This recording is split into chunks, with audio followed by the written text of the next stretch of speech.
Turning our attention, Nate, to the Western Conference Game 4 we have here on Monday night. Memphis looking to try to stay even with the Dubs after going down 2-1. More importantly, Ja went down in that one, as we saw a bit of weirdness online as he seemed to think that Jordan Poole had done something intentionally, then quickly deleted that tweet, realizing there was no way Jordan Poole was strong enough to rip his knee out of its socket with his bare hands. So he really sort of took that back. And I think really now we're just looking at what it is that Memphis does without Ja. And that was the story that people love to talk about. SportsCenter loved to lead their shows with the Grizzlies win again without one of the best players in the league, the most improved player and the rookie of the year, etc. A guy who was really just doing whatever it is that he wanted on offense in this one, in this series so far. He was unstoppable. I thought maybe they would do better sending him right versus going left. That didn't seem to matter in game 3 until he had to leave it, scoring better than 30 points through 3.5 quarters or so. But I think in this one, it's a 10-point spread for Golden State. It's a 224-point total. I think some of the game 3 theory that we're working with to create some of the bets that we like is Golden State's going to continue to play very well on offense, and as a result, they might give up a bit more points on defense as they're just really having fun. And we see Memphis able to also knock down some threes and play a bit more spread offense, not relying quite so much on one guy, but relying on ball movement and a bit more three-point shooting as we saw in the regular season when Josh sat out. Yeah, I mean, there is a lot of animosity in this series now, whether Jordan Poole did anything intentionally or not.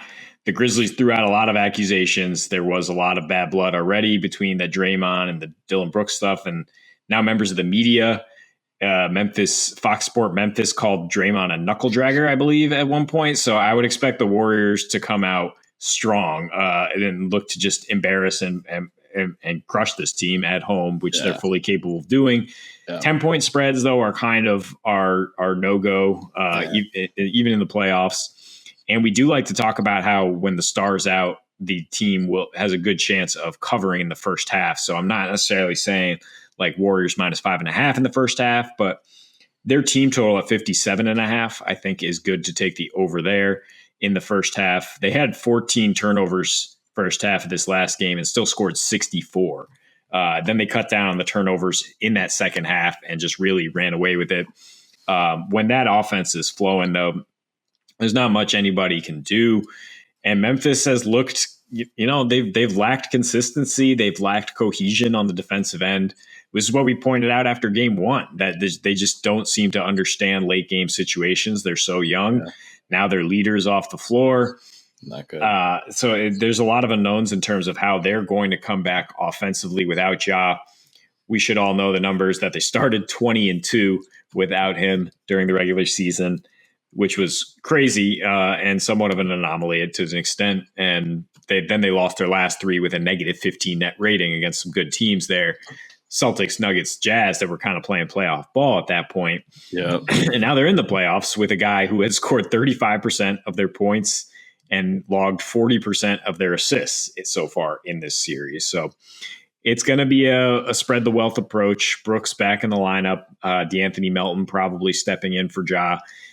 And I do think they'll be able to keep the points flowing enough late in this game, even if it is sort of garbage time at that point, that I would feel better about a teaser with the Dubs at -6 and the over than at like 221 or so. Because of what you said. Yeah, like when it's all flowing for the Dubs, when there's a bunch of three-pointers flying, and those 3 guys were certainly hitting a ton in game 3, what they shoot 53% from deep after going 18% in game 2, then they're not going to be as worried about locking up on every single possession, or even you get backups in there down the stretch who will let up a few points and hopefully get you over.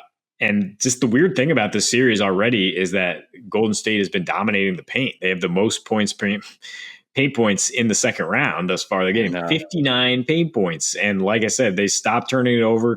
They started working it around to get great shots.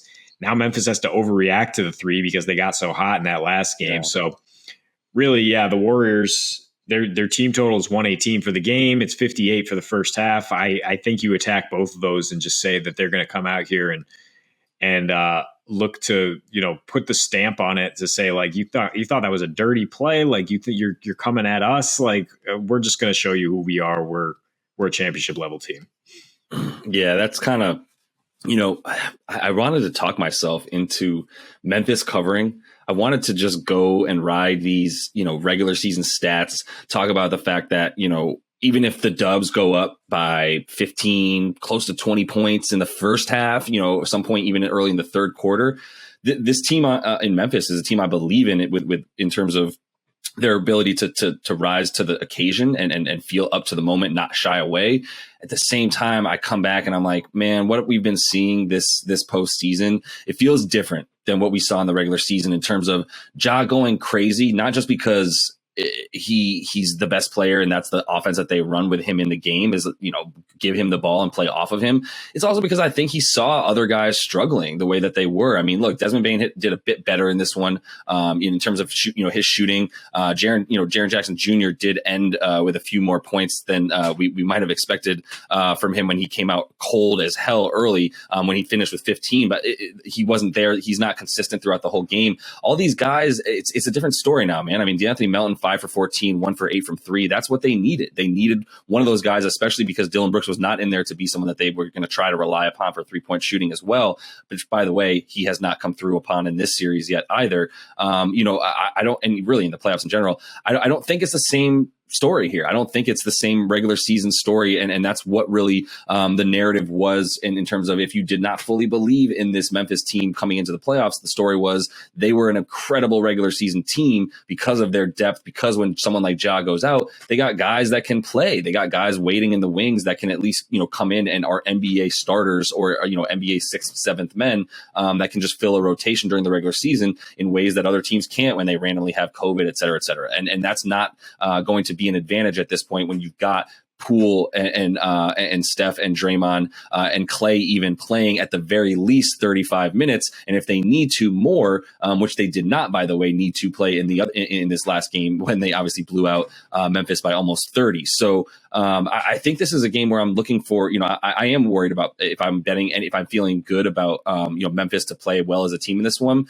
I'm still worried that this is the Dubs not playing with their food. They're not going to come out and mess around. I'd still think that they're going to leave some buckets available for Memphis because of the fact that they're going to be just flying on offense the way that they were. And I think Kerr's also continued to insert guys like Kuminga into the lineup and Otto Porter as well. Those two especially have played so well in the last 2 or 3 games for them and playing some huge minutes in these small ball lineups, especially in this last last game. They both combined for 31 points, only missing a combined 4 shots between the two of them on 27 field goal attempts. And so, yeah, I think, 17 field goal attempts. But either way, like there's too many guys coming up as well for the Dubs at home right now. Where you look at their splits in the playoffs, they're really actually mind boggling. They were playing sort of lockdown, just shut it down D at home in the regular season. They have gone over in 3 of their 4 home games in the playoffs so far now, allowing about 107 points or so in that time frame at home, but scoring 123 as well. So, you're getting plenty of points in there, totaling about 230, 231 in these home playoff games. As we've said, they've been scoring a ton of points. There was only one game that Denver couldn't even come along for better than about 101. And that's because we saw, Jokic get thrown out of the game. They probably would have gotten better if he was staying in and still scoring those last minute buckets. And I think you can expect some late minute buckets, especially from Memphis, who, will be coming along on offense enough. I think, like we said, without Ja, their offense changes. I think it's still capable of getting points against the Dubs team, but I think at the end of the day, the Dubs team flying with points is what you expect. And 117.5 for their team total. I mean, they're getting 123 at home in the playoffs. It sounds high, but I do feel pretty good about it. Yeah, you talk about them exploding, and that usually happens in the third quarter. I mean, it has for years now in the playoffs. They had 37 points in this latest third quarter. And the difference is they went 1 for 7 from 3 in game 2 in the loss in the third, 9 for 16 in the other 2 from deep. So I think there's a way to live bet that in terms of maybe what we're saying with Memphis covering in the first half, coming out strong with Ja, at least managing to hang around. And then that's when the Warriors stop playing with their food, as you say, pull away. Interesting that Jordan Poole's prop is only 20.5 points here. I mean, he should be motivated. It'd be interesting that Memphis will also be motivated if they really do feel there was some sort of foul play to try to shut him down. But the way that the Warriors are playing offense right now, it's not like you can just lock in. He's not scoring in isolation. Like he's scoring off incredible ball movement and player movement. This team is really just starting to click and take off. And yeah, that 123 points per game you bring up, that has to make you feel great about an over if that's the way you're teasing it, or about the just taking Warriors team totals. Because yeah, when that new building that's finally got some playoff series in it, it's getting rocking just like the old one. And it's the same kind of confidence building as they finally are getting Clay and Steph and Dre are getting back on the same page like they were. And that's a crucial part of the offense too. I mean, we talk a lot about what Jordan Poole and Steph are continuing to do together, especially the efficiency that Poole is playing with, over 60% from the field, nearly 60% from three. It's just wild, dude. But it's in part because he knows that Steph and Clay are going to get theirs. They're going to get their shots. That's for sure. Clay was only really accurate in this last game, which helped them get that 142 total. So it sort of seems like the ceiling for this team when Clay is on his game, as you're now getting these consistent performances from Poole and Curry, then that offense just becomes a juggernaut, as opposed to just very, very, very good. So I think, you can actually consider Clay, that 21 points he had last game. I think that's what you expect from him at home. I don't know. For me, there might be a bit of a regression. He seems to be a guy who benefited a ton from that 3-day rest that they got before they played on Saturday.